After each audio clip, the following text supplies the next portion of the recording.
Hi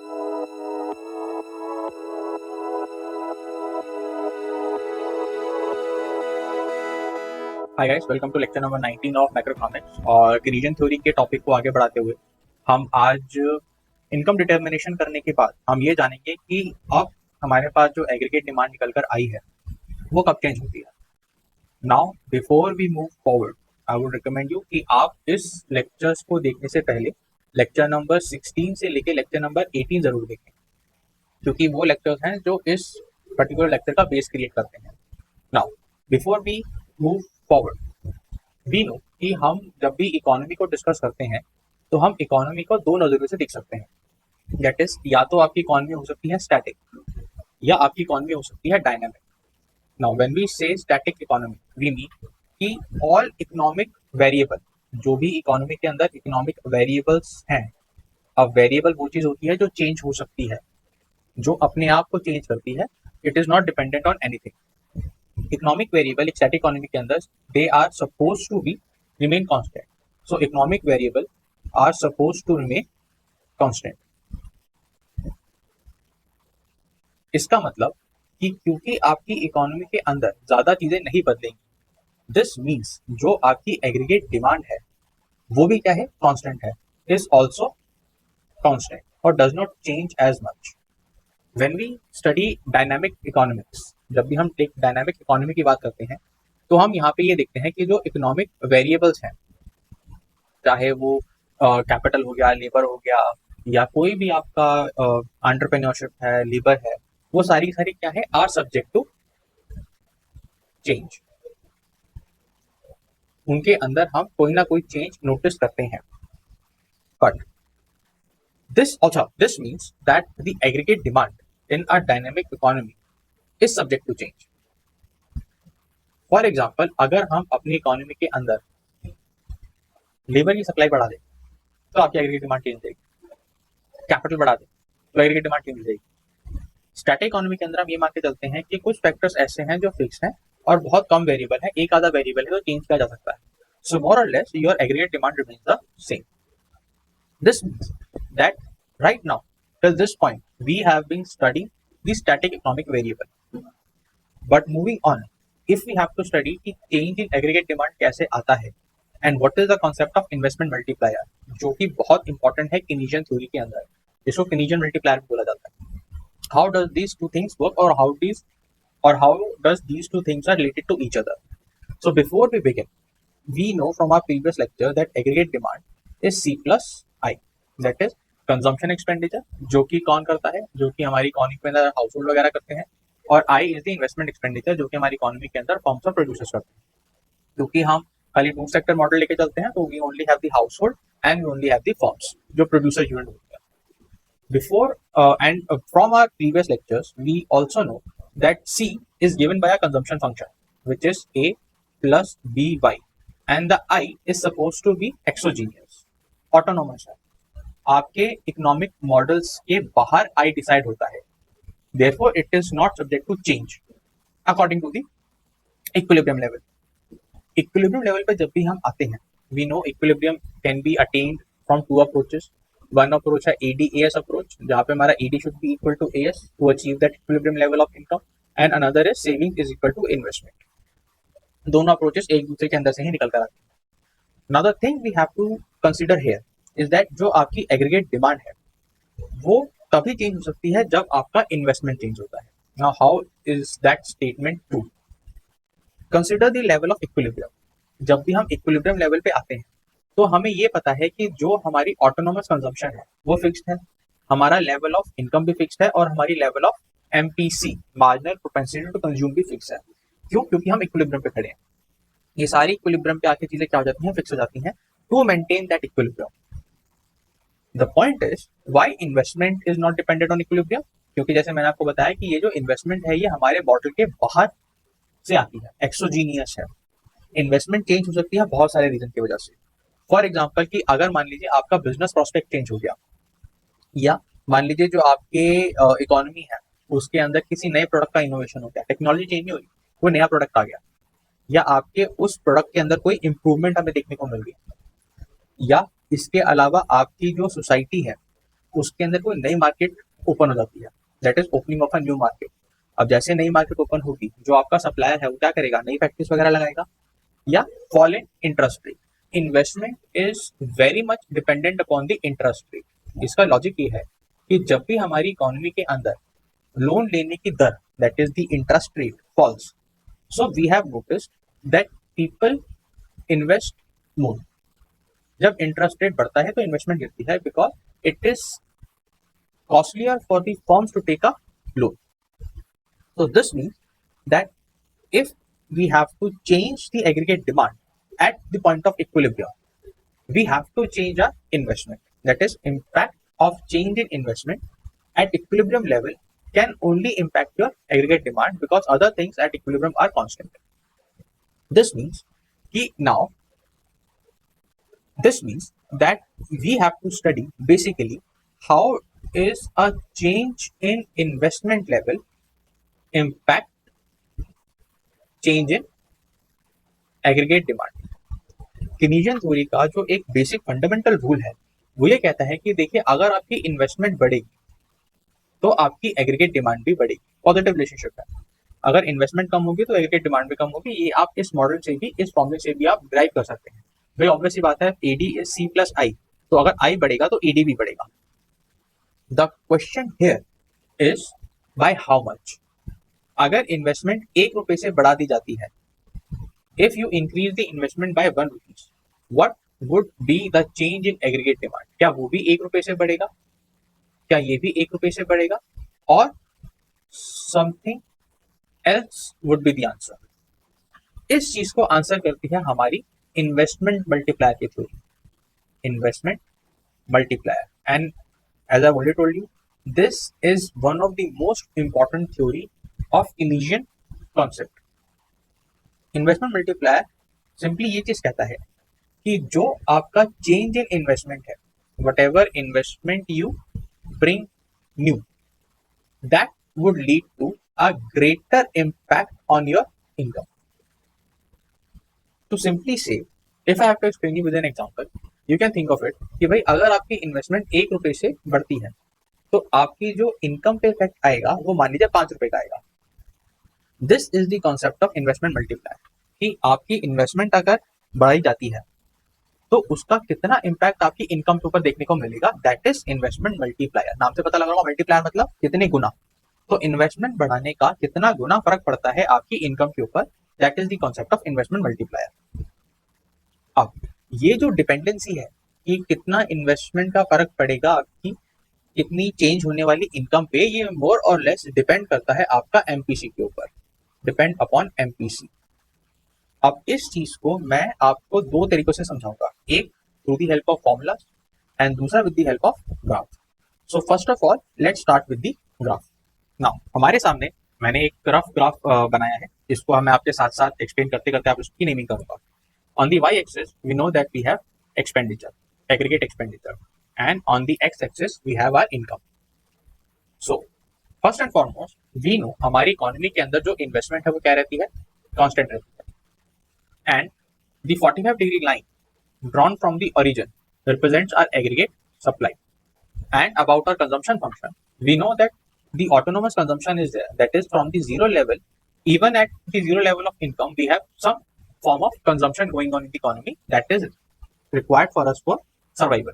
So this means this graph is represented by the consumption function, which is nothing but C plus B Y. Now, if I add my consumption and investment, that gives me my AD ka graph, which is C plus I bar. The point where AD and AS intersect with each other, that becomes my point of equilibrium. So मैं मान लीजिए इसको नाम दे देता हूँ E का. This is the point. I'll just mark it with the red color. This is the point where my AD and AS curve intersect. If I draw a perpendicular line with the income, it will give me level of income y1. So I can say, given my this level of AS and this level of AD, my equilibrium level of income is OY.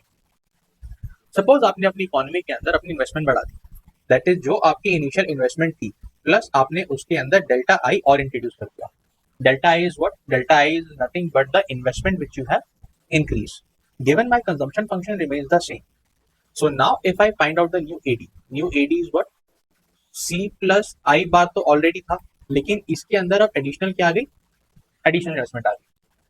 Now because we already know कि अगर हम investment को बढ़ाते हैं तो हमारा AD भी बढ़ेगा। So my new AD curve shifts upward. जैसे कि आप देख पा रहे हैं, जो मेरा नया एडी कर्व है पुराने एडी कर्व के ऊपर बना है। The main thing which you have to notice here is that this also shifts my equilibrium point from E to, let's say, E1. My equilibrium point has been shifted from point E to E1. This also means that my income has increased from Y1 to Y2. From a very simple thing, you can also see कि जो हमारा saving function है, it starts from the negative. Why?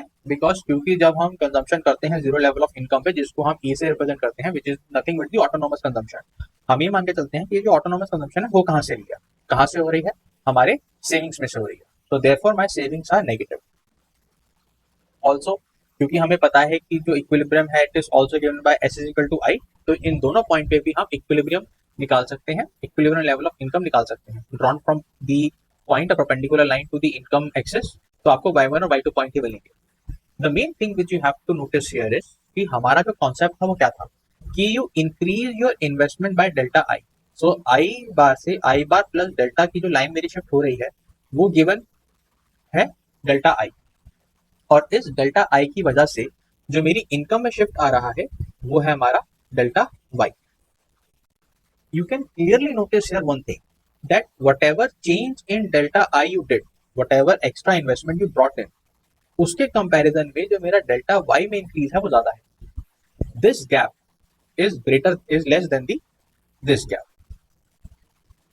Therefore we say कि एक economy के अंदर अगर आप इन्वेस्टमेंट को इंक्रीज करते हैं तो उसका इंक्रीज आपको इनकम में मल्टीपल टाइम्स देखने को मिलता है।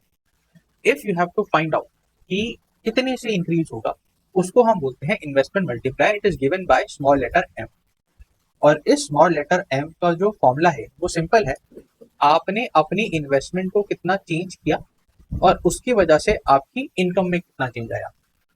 Delta y upon delta I, how much investment you have change and what is the impact of income. This is given by the letter m, जिसको हम बोलते हैं कि ये इन्वेस्टमेंट मल्टीप्लायर है। इन्वेस्टमेंट मल्टीप्लायर को निकालने के और भी तरीके हैं जो कि अब मैं आपको थ्रू सम इक्वेशंस एक्सप्लेन करूंगा, बट द मेजर फॉर्मूला, और जिसको आप बोल सकते हैं जो प्रिंसिपल फॉर्मूला है मल्टीप्लायर निकालने का, that is given by delta y upon delta I, change in your income divided by change in your investment. इसका जो आंसर आता है, मान लीजिए हमारे पास जो चेंज इन इनकम हुआ है 500 रुपए की, और जो हमने इन्वेस्टमेंट इंक्रीज करी थी वो करी थी 100 रुपए की। The 5 which we get it does not have a unit, you can call it is that multiplier है, तो हम इसको टाइम्स में रिप्रेजेंट कर सकते हैं, that is 5 times. This would mean that changing your income by 1 rupee will cause your changing your investment by 1 rupees will cause your income to change 5 times. 5 गुना आपकी income में हमें चेंज देखने को मिलेगा। तभी आपको किसी भी इकोनॉमी के अंदर ये देखने को मिलता है कि जब उसमें कैपिटल एक्सपेंडिचर को बढ़ाया जाता है। Why does government focuses on capital expenditure? Because capital expenditure is nothing but your investments. Government focus करती है कैपिटल एक्सपेंडिचर के ऊपर, कैपेक्स के ऊपर, क्योंकि उनको पता है कि इसका जो इफेक्ट है वो मल्टीफोल्ड है। ये मल्टीप्लायर आपको बहुत न्यूज में भी सुनने को मिलेगा। अगर आप फाइनेंस मिनिस्टर्स या RBI इन सबके स्टेटमेंट्स को पढ़ेंगे तो उन्होंने भी बहुत बार इन्वेस्टमेंट मल्टीप्लायर को मेंशन किया है अपनी स्पीचेस के अंदर। तो this shows that investment multiplier is a very true concept. हालांकि आने वाले लेक्चर्स में हम ये भी देखेंगे कि जो लेस डेवलप कंट्रीज हैं उसके अंदर जो इन्वेस्टमेंट मल्टीप्लायर का इम्पैक्ट हमें देखने को नहीं मिलता, but will come to it in the coming lectures. अभी जो नेक्स्ट पार्ट है हमारी वीडियो का, after the graphical presentation we will also find out the other ways of finding your multiplier, और उसको हम सारा न्यूमेरिकली देखेंगे। So let's start. To understand the other ways of finding out multiplier, we have to start with our basic equilibrium equation, which is AD is equal to AS. AD is given by what? Consumption और plus investment expenditure, जो consumers कर रहे हैं, household कर रहे हैं, plus जो firms कर रहे हैं, and AS is nothing but my income. This would mean कि अगर मेरी income में change आता है, if my income changes, then that should technically or mathematically be also equal to change in consumption plus change in investment. क्योंकि अगर C plus I is equal to Y है, because AD is equal to AS है at equilibrium, याद रखिएगा ये हम equilibrium की बात कर रहे हैं, at equilibrium. So that would mean that change in income is equal to change in consumption plus change in investment expenditure. But जब भी हम change in consumption की बात करते हैं, वो किस पे डिपेंड करती है? That would depend upon your MPC and your change in income. बहुत सिंपल सी बात है, आप कितना अपनी बढ़ी हुई इनकम को कंजम्पशन में कन्वर्ट करेंगे, that would be given by the MPC. So for example if my income goes from 100 to 200, मेरी इनकम 100 से 200 हो जाती है, कितने का चेंज देखने को मिला? 100 रुपए का। That is delta Y is 100, but the point is how much of this 100 rupees I am going to consume will depend upon my MPC. मान लीजिए मेरा MPC है 0.6, so if I multiply my MPC with my change in income, that would give me 60. This would be my change in consumption. So given that fact, I'll replace my delta C with MPC into delta Y plus delta I. अब कुछ नहीं करना, reshuffle करना है। So delta Y minus B delta Y is equal to delta I. यहाँ से delta Y common निकाल लीजिए, so delta Y 1 minus B and delta I. Delta I को यहाँ ले जाइए, 1 माइनस बी को उस साइड ले जाइए, so that equation will give you delta Y upon delta I is equal to 1 upon 1 minus MPC, that is 1 upon 1 minus B. From above formula हमें पता है कि delta Y upon delta I is nothing but my multiplier. And second thing, 1 upon 1 minus b is nothing but 1 minus MPC. और आप पुराने lectures को अगर देखेंगे तो वहां पर हमने ये चीज डिस्कस की है, 1 upon 1 minus MPC is nothing but MPS. इसका मतलब हमने 3 फॉर्मूले डिराइव कर लिए मल्टीप्लायर निकालने के लिए, delta Y upon delta I, जो कि हमने कहा था कि प्रिंसिपल फॉर्मूला है हमारा मल्टीप्लायर निकालने का। दूसरा है 1 upon 1 minus B which is nothing but 1 upon 1 minus MPC, marginal propensity to consume. और तीसरा फॉर्मूला क्या निकल कर आ गया? 1 अपॉन एमपीएस। हालांकि ये तो आप आर्ग्यू कर सकते हैं, ये तो सेम फॉर्मूला है, लेकिन टेक्निकली दोनों अलग अलग वेरिएबल्स यूज करते हैं, तो आप इनको दो फॉर्मूलास में डिराइव कर सकते हैं। So this is another way, और ऑल्टरनेटिव मेथड भी कहते हैं इसको, कि मल्टीप्लायर निकालने का। जो हमारी आज की लेक्चर का लास्ट पार्ट है, वो एक्सप्लेन करना है कि क्या मल्टीप्लायर सच्ची में काम करता है।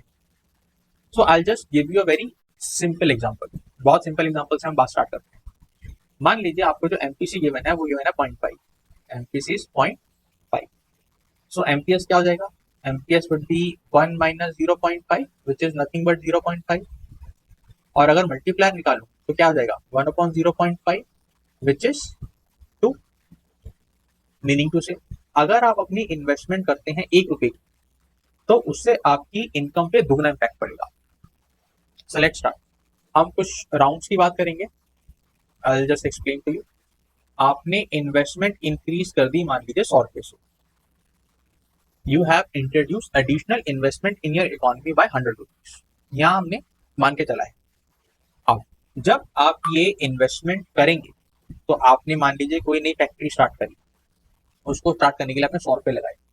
इसका मतलब जब आप उस फैक्ट्री को स्टार्ट कर रहे थे तो आपने कुछ ईट, सीमेंट, जमीन, बिल्डिंग, मशीनरी वगैरह खरीदी होगी, उसको खरीदने के लिए आपने 100 रुपए लगाए।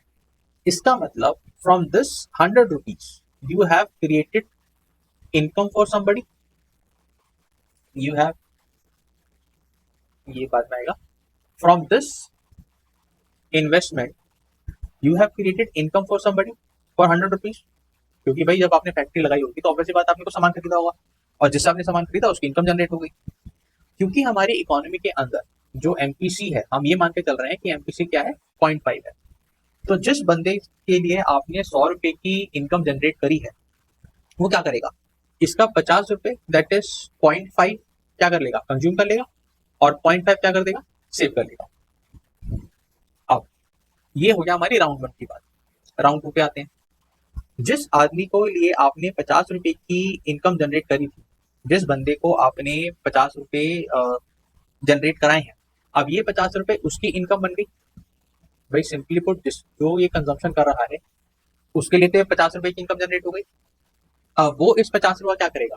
वो इस 50 रुपए को कंज्यूम करेगा, कितना 0.5 जितना एमपीसी हमारी इकोनॉमी का, दैट इज वो इस 50 रुपए का क्या करेगा, 25 रुपए कंज्यूम करेगा और 25 रुपए सेव करेगा।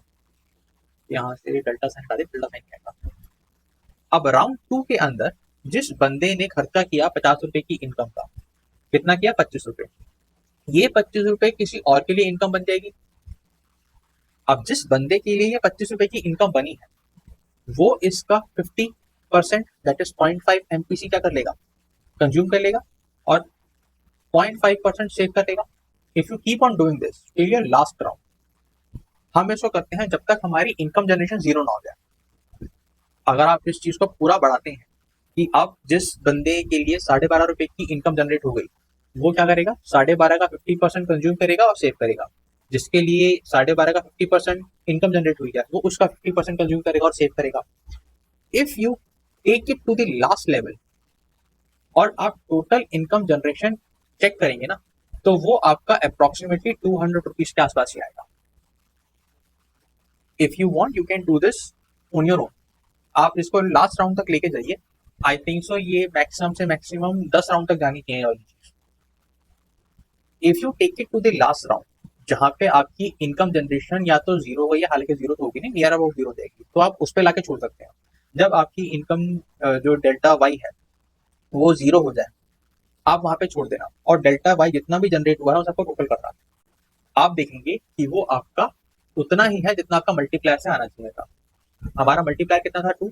सो if taking 2 as the multiplier I would have got my change in income as delta I into my multiplier which is 100 into 2 rupees which comes out to be 200। अगर ये कॉन्सेप्ट आपको समझ में आया है, अगर आपको ये लॉजिक समझ में आया है तो आपको इन्वेस्टमेंट मल्टीप्लायर समझ में आया होगा।